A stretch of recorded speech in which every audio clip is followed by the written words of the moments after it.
ನೋಡಿ 8th one ಏನ್ ಕೊಟ್ಟಿದ್ದಾರೆ, a pole has to be erected at a point on the boundary of a circular park of diameter 13 meter in such a way that the differences of its distances from two diametrically opposite fixed gates A and B on the boundary is 7 meter.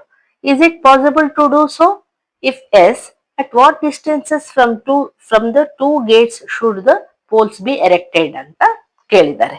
ಅಂದ್ರೆ ನೋಡಿ, ಈ ರೀತಿ ಒಂದು circular park ಇದೆ. So ಆ park diameter ಕೂಡ ಕೊಟ್ಟಿದ್ದಾರೆ ಅವರು 13 ಮೀಟರ್ಸ್ ಅಂತ. ಸೊ ಏನ್ ಕೇಳಿದ್ದಾರೆ, ಅಲ್ಲಿ ಒಂದು ಪೋಲ್ ಎರೆಕ್ಟ್ ಮಾಡಬೇಕು. ಸಮ್ ಹಿಯರ್ ಓಕೆ, ಇಲ್ಲಿ ಒಂದು ಪೋಲ್ ಎರೆಕ್ಟ್ ಮಾಡಬೇಕು. ಪೋಲ್ ಅಂದ್ರೆ ಒಂದು ಕಂಬನ ಇಡಬೇಕು. ಯಾವ ರೀತಿ ಇಡಬೇಕು ಅಂದ್ರೆ, in such a way that the differences of its distances from two diametrically opposite fixed gates A and B. ನೋಡಿ, ಇದು ಡಯಾಮೀಟರ್ ಅಲ್ವಾ, ಡಯಾಮೆಟ್ರಿಕಲಿ ಫಿಕ್ಸ್ಡ್ ಅಪೋಸಿಟ್ ಗೇಟ್ಸ್ ಅಂದ್ರೆ ಇಲ್ಲಿ ಎ ಬಿ ಅಂತ ಗೇಟ್ ಇದಾವೆ ನೋಡಿ, fixed gates A and B. ಇಲ್ಲಿ ಒಂದು ಗೇಟ್ ಇದೆ, ಇಲ್ಲಿ ಒಂದು ಗೇಟ್ ಇದೆ. ಓಕೆ, ಆ ಡಿಫರೆನ್ಸಸ್ ಏನಿದೆಯಲ್ಲ, Gates A and B on the boundary ಈ 7 ಮೀಟರ್. ಅಂದ್ರೆ ಇಲ್ಲಿ ಪೋಲ್ ಯಾವ ರೀತಿ ಇಡಬೇಕು ಅಂತಂದ್ರೆ, ಇಲ್ಲಿಂದ ಈ ಡಿಸ್ಟೆನ್ಸ್, ಇಲ್ಲಿಂದ ಈ ಡಿಸ್ಟೆನ್ಸ್ ಏನಿದೆ ಅಲ್ಲ, ಆ ಡಿಸ್ಟೆನ್ಸ್ ಡಿಫರೆನ್ಸ್, ಆ ಡಿಸ್ಟೆನ್ಸ್ ಅಲ್ಲಿ ಡಿಫರೆನ್ಸ್ ಅಂದ್ರೆ ಏನು, ಒಂದನ್ನೊಂದು ಮೈನಸ್ ಮಾಡಿದಾಗ ಬರುವಂತದ್ದು 7 ಮೀಟರ್ ಅಂತ ಕೊಟ್ಟಿದ್ದಾರೆ. Is it possible to do so? If yes, at what distances from the two gate should the poles be erected. ಅಂದ್ರೆ ಪಾಸಿಬಲ್ ಅಂತ ಕೇಳಿದ್ದಾರೆ. ಇಫ್ ಎಸ್ ಅಂತ ಹೇಳಿದ್ರೆ ಅಟ್ ವಾಟ್ ಡಿಸ್ಟೆನ್ಸ್ ಅಂದ್ರೆ ಇಲ್ಲಿಂದ ಎಷ್ಟು ಡಿಸ್ಟೆನ್ಸ್, ಇಲ್ಲಿಂದ ಎಷ್ಟು ಡಿಸ್ಟೆನ್ಸ್ ಅಲ್ಲಿ ನಾವು ಪೋಲ್ ನ ಎರೆಕ್ಟ್ ಮಾಡಬೇಕು ಅಂತ. ಸೊ ನೋಡಿ, ಇಲ್ಲಿ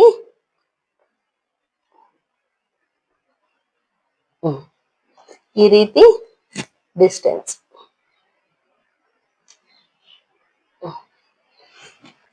ಇದು ಪೋಲ್ ಪಿ ಅಂತ.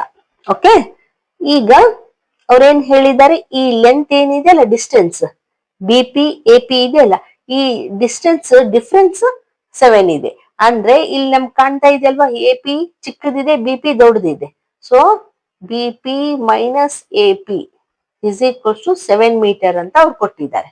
ಇನ್ನು ಈ ಡಯಾಮೀಟರ್ 13 ಮೀಟರ್ ಅಂತ ಕೊಟ್ಟಿದ್ದಾರೆ.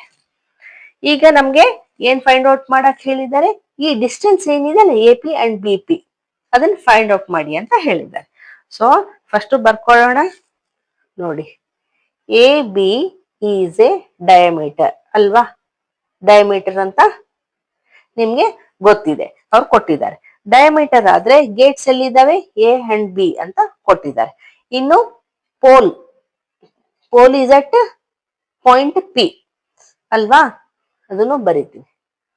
Pole is at point P.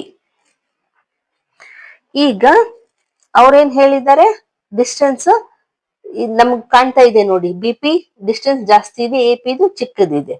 So B P minus A P is equals to 7 metre ಅಂತ ಕೊಟ್ಟಿದ್ದಾರೆ. ಡಿಫರೆನ್ಸ್ ಯಾವ್ದು ಎಷ್ಟು ಅಂತ ಗೊತ್ತಿಲ್ಲ. ಸೊ ನಾವಿಲ್ಲಿ ಏನ್ ಮಾಡ್ಬೇಕು, ಲೆಟ್ ಮಾಡ್ಕೋಬೇಕು. ಓಕೆ, ಯಾವ್ದನ್ನ ಲೆಟ್ ಮಾಡ್ಕೋಬೇಕು ಮೇಡಮ್ ಅಂತಂದ್ರೆ, ಎ ಪಿನ್ ಲೆಟ್ ಮಾಡ್ಕೊಳ್ಳೋಣ. ಯಾಕೆ ಅಂತಂದ್ರೆ ಇಲ್ಲಿ ನೋಡಿ, ಯಾವ್ದಾದ್ರು ಮಾಡ್ಕೋಬಹುದು. B P is equals to 7, ಈ ಎ ಪಿನ್ ಈಕ್ವಲ್ಸ್ ಟು ಈ ಕಡೆ ತಗೊಂಡ್ರೆ ಪ್ಲಸ್ ಎ ಪಿ ಆಗುತ್ತೆ ಅಲ್ವಾ. ಸೊ ನಾವು ಲೆಟ್ ಮಾಡ್ಕೊಳ್ಳೋಣ. Let the length of A P B X ಅಂತ ಇಟ್ಕೊಳ್ಳೋಣ. ಎಕ್ಸ್ ಮೀಟರ್, ಯೂನಿಟ್ಸ್ ಬರೆಯೋಣ, ಎಕ್ಸ್ ಮೀಟರ್ ಅಂತ. ಅದೇ ರೀತಿ ಬಿ ಪಿ ಎಷ್ಟಾಗತ್ತೆ ಇವಾಗ, length of B P will be 7 plus X. A P ನ ಎಕ್ಸ್ ಅಂತ ಲೆಟ್ ಮಾಡ್ಕೊಂಡಿದೀವಲ್ವಾ ನಾವು. ಸೊ 7 ಪ್ಲಸ್ ಎಕ್ಸ್ ಆಯ್ತು, ಆರ್ ಎಕ್ಸ್ ಪ್ಲಸ್ 7 ಯಾವ್ದಾದ್ರು ಬರ್ಕೊಳ್ಳಿ, ಮೀಟರ್. ಓಕೆ, ಈಗ ನೋಡಿ, ಇಲ್ಲಿ ಏನ್ ಆಂಗಲ್ ಇದೆ ಅಲ್ಲ, ಇದು ಈ ಆಂಗಲ್ ಏನಿದೆ 90 ಡಿಗ್ರಿ ಅಲ್ವಾ. ಸೊ ಅದನ್ನು ಬರೆಯೋಣ. Angle A P B is equals to 90 degree. ಹೆಂಗ್ ಹೇಳ್ತೀರಿ ಮೇಡಮ್ ಅಂತಂದ್ರೆ, angle formed in semi circle. ನೋಡಿ ಇದು ಡಯಾಮೀಟರ್ ಅಂತ ಕೊಟ್ಟಿದಾರಲ್ವಾ. ಸೊ ಡಯಾಮೀಟರ್ ಅಂದ್ರೆ ಏನಾಗುತ್ತೆ, ಸರ್ಕಲ್ ನ ಹಾಫ್ ಪಾರ್ಟ್ ಆಗಿ ಡಿವೈಡ್ ಮಾಡತ್ತೆ. ಸೊ ಇದು ಸೆಮಿ ಸರ್ಕಲ್ ಆಯ್ತು. ಸೆಮಿ ಸರ್ಕಲ್ ಅಲ್ಲಿ ಎಲ್ಲಿ ಆಂಗಲ್ ಫಾರ್ಮೇಶನ್ ಆದ್ರೆ ಅದು 90 degree. It is a property of circle. So ಬರೆಯೋಣ, angle formed in semi circle. Okay, ಇದನ್ನ semi circle is right angle ಅಂತ ಬರೀರಿ, ಇಲ್ಲಾಂದ್ರೆ ಸಾಕಷ್ಟೇ ಬರೋದು. ಇದು ರೈಟ್ ಆಂಗಲ್ ಆದ್ರೆ ಈ ಟ್ರಯಾಂಗಲ್ ಏನಿದೆ ಅಲ್ಲ, ಟ್ರಯಾಂಗಲ್ ಎ ಪಿ ಬಿ ಏನಾಯ್ತು, ರೈಟ್ ಆಂಗಲ್ಡ್ ಟ್ರಯಾಂಗಲ್ ಆಯ್ತು.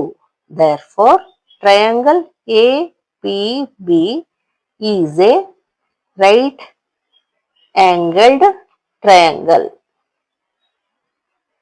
ಆಯ್ತಲ್ವಾ, ರೈಟ್ ಆಂಗಲ್ಡ್ ಟ್ರಯಾಂಗಲ್ ಆಯ್ತು.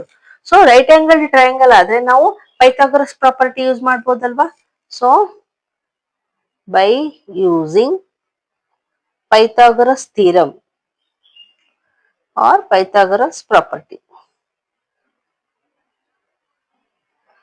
ಪೈಥಾಗರಸ್ ಥಿಯರಮ್ ಏನ್ ಹೇಳುತ್ತೆ, hypotenuse square is equals to base square plus perpendicular square. ಅಂದ್ರೆ A P square plus B P square is equals to A B square. ಇಲ್ಲಿ A B hypotenuse ಆಗಿದೆ. ಇಲ್ಲಿ ನಾವು A P ಏನಂತ let ಮಾಡ್ಕೊಂಡಿದೀವಿ, X ಅಂತ ಲೆಟ್ ಮಾಡ್ಕೊಂಡಿದೀವಿ. So X square ಆಯ್ತು. ಪ್ಲಸ್ ಬಿ ಪಿ ಏನಂತ ಬಂದಿದೆ ನಮ್ಗೆ, 7 ಪ್ಲಸ್ ಎಕ್ಸ್ ಅಂತ ಬಂದಿದೆ. So 7 plus X whole square ಆಯ್ತು is equals to A B ಏನಿದೆ ಮೆಜರ್ ಕೊಟ್ಟಿದ್ದಾರೆ 13 ಅಂತ. So 13 square. ಓಕೆ, ಈಗ ಇದನ್ನ ಎಕ್ಸ್ಪ್ಯಾಂಡ್ ಮಾಡ್ತಾ ಹೋಗೋಣ. ನೋಡಿ ಇಲ್ಲಿ ಇದೇನಾಗ್ತಾ ಇದೆ, A plus B whole square ಕಾಣ್ತಾ ಇದೆ ಅಲ್ವಾ identity. So A plus B whole square. Identity expansion ಏನು, A square plus B square plus 2ab ಅಲ್ವಾ. ಅದೇ ಐಡೆಂಟಿಟಿ ಇಲ್ಲಿ ಅಪ್ಲೈ ಮಾಡೋಣ. X square plus 7 square plus X square plus 2 into 7 into X ಅಲ್ವಾ. A square plus B square plus 2ab is equals to 13 square ಅಂದ್ರೆ 169 ಆಯ್ತು. Okay, ಈಗ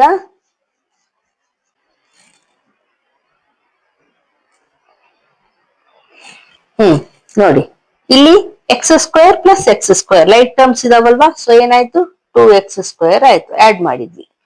ಇನ್ನು plus 7 square. Okay, ಇದನ್ನೇ ಬರೆಯೋಣ, ಯಾಕಂದ್ರೆ ಸ್ಟ್ಯಾಂಡರ್ಡ್ ಫಾರ್ಮ್ ಅಲ್ಲಿ ಬರ್ಕೊಂತ ಹೋಗೋಣ. 2 7s 14, 14 into X 14x plus ಎಲ್ಲ ಪ್ಲಸ್ ಅಲ್ಲೇ ಇದಾವೆ. 7 ಸ್ಕ್ವೇರ್ ಅಂದ್ರೆ 49 ಆಯ್ತು. ಇದು ಈಕ್ವಲ್ಸ್ ಟು ಈ ಕಡೆ ತಗೊಳ್ಳೋಣ, ಏನಾಗುತ್ತೆ ಮೈನಸ್ ಆಯ್ತು. Minus 169 is equals to 0. ಈಗ ಇದನ್ನ ನೀನು ಶಾರ್ಟ್ ಮಾಡೋಣ. Plus 14x. ನೋಡಿ ಇಲ್ಲಿ 1 ಪ್ಲಸ್ 1 ಮೈನಸ್ ಇದೆ, ಮೈನಸ್ ಮಾಡಬೇಕು. 169 ಅಲ್ಲಿ 49 ಮೈನಸ್ ಮಾಡಿದ್ರೆ ಏನ್ ಉಳಿತು, 0. 6 ಮೈನಸ್ 4 2 1 120 ಉಳಿತು. So minus 120 is equals to 0 ಬಂತು. ನಮ್ಗೆ ಒಂದು ಈಕ್ವೇಶನ್ ಬಂತು ಅಲ್ವಾ. ಸೊ ಇಲ್ಲಿ ನೋಡಿ ನಮ್ಗೆ ಇನ್ನು ಇದನ್ನ ಶಾರ್ಟ್ ಮಾಡ್ಬೋದು. ಯಾವ ರೀತಿ ಮಾಡ್ಬೇಕು ಅಂದ್ರೆ 2 ಕಾಮನ್ ತೆಗಿಬಹುದು. 2 ಕಾಮನ್ ತೆಗೆದ್ರೆ ಏನ್ ಉಳಿಯುತ್ತೆ, ಎಕ್ಸ್ ಸ್ಕ್ವೇರ್ ಉಳಿತು ಪ್ಲಸ್ ಇಲ್ಲಿ 7x ಉಳಿಯಿತು, ಇಲ್ಲಿ 60 ಅಲ್ವಾ ಇಸ್ ಈಕ್ವಲ್ಸ್ ಟು 0. ಆಮೇಲೆ ಈ 2 ನ ಈಕ್ವಲ್ಸ್ ಟು ಈ ಕಡೆ ಕಳ್ಸಿದ್ರೆ ಡಿವೈಡ್ ಆಗತ್ತೆ.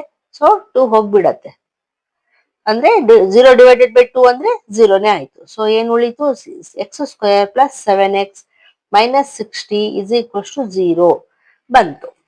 ಓಕೆ, ಈಗ ಇದನ್ನ ರಬ್ ಮಾಡ್ತೀನಿ. ನೋಡಿ ನಮ್ಗೆ ಏನ್ ಬಂದಿತ್ತು equation, X square plus 7x minus 60 is equals to 0 ಬಂತು. ಈಗ ನಾವು is it possible to do so ಅಂತ ಕೇಳಿದಾರಲ್ವಾ. ಸೊ ನಾವೇನ್ ಮಾಡೋಣ, D is equals to discriminant find out ಮಾಡೋಣ. D is equals to formula ಏನು, ಬಿ ಸ್ಕ್ವೇರ್ ಮೈನಸ್ 4ac ಅಲ್ವಾ. ಇಲ್ಲಿ ಎ ಬಿ ಸಿ ಏನಿದೆ ಬರ್ಕೊಳ್ಳೋಣ. ಎ ಏನಿದೆ, ಕೋಎಫಿಷಿಯಂಟ್ ಆಫ್ ಎಕ್ಸ್ ಸ್ಕ್ವೇರ್ 1 ಇದೆ. ಬಿ ಏನಿದೆ, ಕೋಎಫಿಷಿಯಂಟ್ ಆಫ್ ಎಕ್ಸ್ 7 ಇದೆ. ಸಿ ಕಾನ್ಸ್ಟೆಂಟ್ ಏನಿದೆ ಮೈನಸ್ 60 ಇದೆ. ಸೊ ಬಿ ಸ್ಕ್ವೇರ್ ಅಂದ್ರೆ 7 square minus 4 into A place ಅಲ್ಲಿ 1 ಹಾಕೋಣ, ಸಿ ಪ್ಲೇಸ್ ಅಲ್ಲಿ -60 ಹಾಕೋಣ. ಇಸ್ ಈಕ್ವಲ್ಸ್ ಟು 7 ಸ್ಕ್ವೇರ್ ಅಂದ್ರೆ 49 ಆಯ್ತು, ಮೈನಸ್ ಇಂಟು ಮೈನಸ್ ಪ್ಲಸ್ ಆಯ್ತು, 4 1 4 ಆಯ್ತು, 4 6 24, 24 1 0 ಇದೆ, ಸೊ 1 0 ಆಡ್ ಮಾಡಿದ್ರೆ ಏನಾಗತ್ತೆ 289 ಆಯ್ತು. ಡಿ ಇಸ್ ಈಕ್ವಲ್ಸ್ ಟು 289 ಅಂದ್ರೆ ಡಿ ಮೋರ್ ದ್ಯಾನ್ 0 ಬಂದಿದೆ. ಡಿ ಮೋರ್ ದ್ಯಾನ್ 0 ಬಂದಿದೆ ಅಂದ್ರೆ ಏನರ್ಥ? ಟು ಡಿಫ್ರೆಂಟ್ ಅಂದ್ರೆ two distinct real roots exist ಅಂತ ಓದಿದೀವಲ್ವಾ. ಸೊ ಇಟ್ ಈಸ್ ಪಾಸಿಬಲ್ ಅಂತ ಹೇಳ್ಬೋದು. ಬರೆಯಂಗಿದ್ರೆ ಒಂದ್ ಲೈನ್ ಬರೀರಿ, ಇಟ್ ಈಸ್ ಪಾಸಿಬಲ್ ಅಂತ. ಈಗ ನಾವು ಅದನ್ನ ಡಿಸ್ಟೆನ್ಸ್ ಫೈಂಡ್ ಔಟ್ ಮಾಡೋಣ. ಯಾವ ರೀತಿ ಮಾಡ್ಬೇಕು ಅಂದ್ರೆ ನೋಡಿ, ಇದನ್ನ splitting by middle term method ಕೂಡ ಮಾಡ್ಬೋದು. ಓಕೆ, ಇನ್ನೊಂದು ಯಾವ ಮೆಥಡ್ ಅಂದ್ರೆ ಕ್ವಾಡ್ರಾಟಿಕ್ ಫಾರ್ಮುಲಾ ಕೂಡ ಯೂಸ್ ಮಾಡಿ ಮಾಡ್ಬೋದು. ಓಕೆ, ಕ್ವಾಡ್ರಾಟಿಕ್ ಫಾರ್ಮುಲಾ ಏನಿತ್ತು? X is equals to minus b plus or minus under root b square minus 4ac upon 2a ಅಲ್ವಾ. ಈಗ ನೋಡಿ ಮೈನಸ್ ಬಿ, ಬಿ ಪ್ಲೇಸ್ ಅಲ್ಲಿ ಏನಿದೆ ಇಲ್ಲಿ ಬರ್ಕೊಂಡಿದೀವಿ ಆಲ್ರೆಡಿ, 7 ಇದೆ, so -7 plus or minus under root ಇಲ್ಲಿ ಏನ್ ಬಂತು, ಬಿ ಸ್ಕ್ವೇರ್ ಮೈನಸ್ 4ac ಮಾಡಿದ್ವಲ್ವಾ ನಾವು, ನಮ್ಗೇನ್ ಬಂತು 289 ಬಂತು, ಅಪಾನ್ 2 ಇಂಟು ಎ ಪ್ಲಸ್ ಅಲ್ಲಿ ಏನಿದೆ 1 ಇದೆ. ಓಕೆ, ಈಗ ನೋಡಿ -7 plus or minus under root 289 ಅಂತಂದ್ರೆ ಪರ್ಫೆಕ್ಟ್ ಸ್ಕ್ವೇರ್ ಅದು. ಸೊ ಯಾವ್ದ್ರದ್ದು ಸ್ಕ್ವೇರ್ ಅಂತಂದ್ರೆ 17 ಸ್ಕ್ವೇರ್ ಅಪಾನ್ 2 ಅಂದ್ರೆ ಎಕ್ಸ್ ಇಸ್ ಈಕ್ವಲ್ಸ್ ಟು ಇದು ಬಂತು. ಆದ್ರೆ ನಾವೇನ್ ಹೇಳ್ತೀವಿ, ಇಲ್ಲಿ ಪ್ಲಸ್ ಆರ್ ಮೈನಸ್ ಇರೋದ್ರಿಂದ 2 ವ್ಯಾಲ್ಯೂಸ್